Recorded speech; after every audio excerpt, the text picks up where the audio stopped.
सवाल में मैं बात करने वाला हूं छज्जा तोड़ने और हड्डियां तोड़ने की। आप कहेंगे नहीं, ये बात समझ में नहीं आई, छज्जा तोड़ना हड्डी तोड़ना क्या बात कर रहे हो। मैं थोड़ा आपको समझाता हूं। 3 दिनों से देश में एक विजुअल लगातार दिखाया जा रहा है, एक विजुअल को लगातार हर चैनल दिखा रहा है। यह मुंबई के पाली हिल का इलाका है। यहां पर देश की सबसे बड़ी राष्ट्रभक्त कंगना रनाउत का दफ्तर है और इस दफ्तर का छज्जा तोड़ दिया गया तो देश में बवाल मच गया कि क्या हो गया है कानून व्यवस्था को। विरोध के सुर में ऐसी दुश्मनी भरी कार्रवाई क्यों की जा रही है, यह देश किस तरफ जा रहा है, तमाम सवाल उठाए जा रहे हैं छज्जा तोड़ने पर।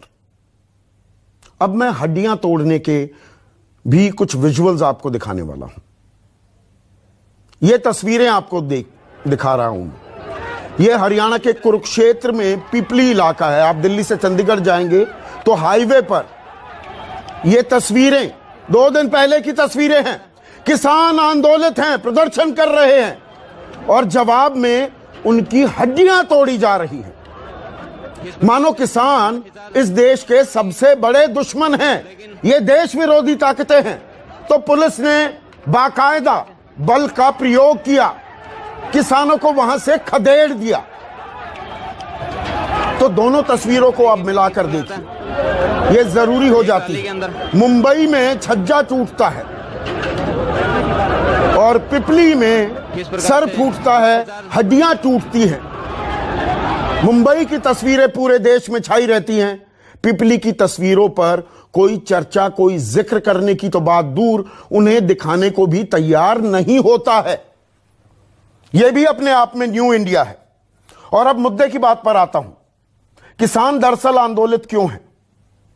और यह कोरोना काल है, संकट काल है, संक्रमण काल है। अर्थव्यवस्था की विकास दर ने ऐसा जबरदस्त गोता खाया है, 23.9% पर आकर टिक गई है। और बुरी गत होती, यह तो भला हो किसानों का, इन मेहनती किसानों का जिन पर लाठियां बरसाई जा रही हैं। कृषि क्षेत्र में विकास दर 3.4% है। हमें किसी ने इस संकट काल में, आपदा काल में बचाया है तो वो देश के किसान हैं और उनको बाकायदा इस बात का इनाम दिया जा रहा है। उन पर लाठियां बरसाई जा रही हैं। और वो आंदोलन क्यों कर रहे हैं? वो आंदोलन इसलिए कर रहे हैं कि सरकार 3 अध्यादेश लेकर आई थी। और अध्यादेश में क्या था कि भाई देखिए, एक राष्ट्र एक कृषि बाजार होगा, किसान कहीं भी जाकर अपनी फसल को बेच सकते हैं, अच्छा दाम मिलेगा। आप कहेंगे तो इसमें आंदोलन की बात कहां से आ गई? अब दरअसल किसानों को डर यह है कि वो पहले मंडी में अनाज बेचा करते थे, सरकार की एजेंसियां उसे खरीदती थी तो दाम मिल जाते थे और वो भी 6% जितना उत्पादन होता था ना, उसी पर सरकारी खरीद होती थी। पर एक भरोसा था कि सरकार खरीद रही है। अब वो कह रहे हैं कि मंडी में जाएंगे वहां पर तो शुल्क लगेगा, बाहर हम कहीं भी बेचेंगे बीच में बिचौलिए आ जाएंगे, बड़े बड़े खिलाड़ी आ जाएंगे, कारोबारी आ जाएंगे, हमें माकूल दाम नहीं मिल पाएंगे। इस बात का किसानों को डर है और यह वाजिब डर है, लेकिन इसे कोई एड्रेस करने को तैयार नहीं। बस कह दिया एक राष्ट्र एक कृषि बाजार, किसानों की बल्ले बल्ले होने वाली है, बात खत्म। दूसरा है कॉन्ट्रैक्ट फार्मिंग को लेकर कि आप करार कर लीजिए कंपनियों के साथ, 5 साल तक का भी करार कर सकते हैं कि मैं ये अपने खेत में उगाऊंगा, ये फसल होगी और आप इसकी खरीदी कर लेना। इसके अलावा एक और आवश्यक वस्तु अधिनियम है, उसमें बदलाव किया गया है। और बदलाव क्या? पहले भंडारण पर रोक होती थी कि आप इतनी ही खरीदी कर सकते हैं, आलू, प्याज, तिलहन, खाद्य तेल वगैरह की। अब वो बंदिशें हटा दी गई हैं। किसानों को डर लग रहा है इससे कालाबाजारी होगी, एक बार में माल खरीद लिया जाएगा और फिर जब किसान को जरूरत होगी अपनी पैदावार बेचने की, उसका माल नहीं खरीदा जाएगा। तो कोई भी राइट थिंकिंग आदमी, कोई भी किसानों के प्रति संवेदनशील सरकार कहेगी कि इस पर बात होनी चाहिए, लेकिन बात नहीं की जा रही है। ये लाठियां चलाने के विजुअल फिर से चलाइए। ये लाठियां चल रही हैं, ये आप देख रहे हैं, ये कोई मनगढ़ंत तस्वीरें आपको नहीं दिखाई जा रही। लेकिन हरियाणा के गृह मंत्री अनिल विज कहते हैं कि लाठीचार्ज तो हुआ ही नहीं, डंडे तो चले ही नहीं, वैसे भी ये कोरोना काल है, इस तरह का प्रदर्शन किया नहीं जा सकता। ये अवैध है, ये इलीगल है, ये कानून तोड़ना है। एक ट्राली के अंदर आने की। और दिलचस्प बात यह है कि उन्हीं के सांसद, बीजेपी के सांसद, हिसार से सांसद ब्रजेंद्र सिंह और भिवानी महेंद्रगढ़ से सांसद धर्मवीर सिंह, ये सरकार के खिलाफ खड़े हो गए हैं कि यह कार्रवाई तो बिल्कुल गलत है, नाइंसाफी है किसानों के साथ। उन्हीं के सांसद बोल रहे हैं, किसान समिति बनाई है बीजेपी ने, उसका यह हिस्सा है। दुष्यंत चौटाला, उनका पूरा परिवार किसानों की राजनीति करता आया है, वो उप मुख्यमंत्री हैं, वो तो चुप हैं, लेकिन उनके छोटे भाई दिग्विजय चौटाला ने आवाज बुलंद की है, किसानों के साथ गलत हो रहा है, पर सरकार टस से मस नहीं हो रही है।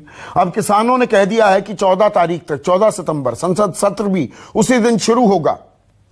आप ये सारे अध्यादेश वापस ले लीजिए, वरना 15 तारीख से हम हर जिले में, हर जिला हेडक्वार्टर में प्रदर्शन करेंगे। और 20 तारीख तक भी बात नहीं मानी गई तो हरियाणा की सभी सड़कें हम जाम कर देंगे, ब्लॉक कर देंगे। और ये बात सिर्फ हरियाणा की नहीं है, पंजाब में भी आंदोलन हो रहा है, राजस्थान में भी आंदोलन हो रहा है, महाराष्ट्र में आंदोलन के पक्ष में भी आवाजें उठ रही हैं। राजू शेट्टी सरकार के इन अध्यादेशों के पक्ष में है। पर पहले बयान सुनिए, क्या कुछ कहा जा रहा है। ये जो प्रदर्शन कर रहे हैं ये बिल्कुल गुमराह कर रहे हैं लोगों को। ये जो अध्यादेश आए हैं 1947 के बाद पहली बार किसान को आज़ादी मिली है। पहली बार किसान अपनी उपज जो है वो कहीं भी जाकर बेच सकता है, वो मंडी में भी बेच सकता है, वो MSP पे भी बेच सकता है, लेकिन उसके अलावा अगर उसको कहीं और अच्छा दाम मिलता है तो बेच सकता है। ये आज़ादी उसको पहले नहीं थी, ये आज़ादी इस बिल के बाद ही आई है। हमारा ये कहना है कि मानते हैं कि देश में कोविड चला हुआ है और कोविड में सभी देश के लोग देश की सरकार के साथ हैं, परंतु देश की सरकार और प्रदेश की सरकार भी भारतीय जनता पार्टी के नेताओं के लिए कोविड कुछ नहीं हो, रैलियां करके चले जाएं, वो अपने अभिनंदन करा के चले जाएं, और किसानों के ऊपर अत्याचार हो रहा है, किसान उसकी आवाज उठा रहे हैं। आज उनकी आवाज को दबाया जा रहा है। हम तो ये कहने आए हैं, मेवा सिंह जी आए हैं, मैं आया हूँ, हमारे साथी हैं, हम इनसे कहते हैं किसानों को सोशल डिस्टेंसिंग पे उनको इजाजत दी जाए, अपनी बात रखने की, अपनी बात वो कर लेंगे। ऐसे में आज का सबसे बड़ा सवाल, किसान परेशान है।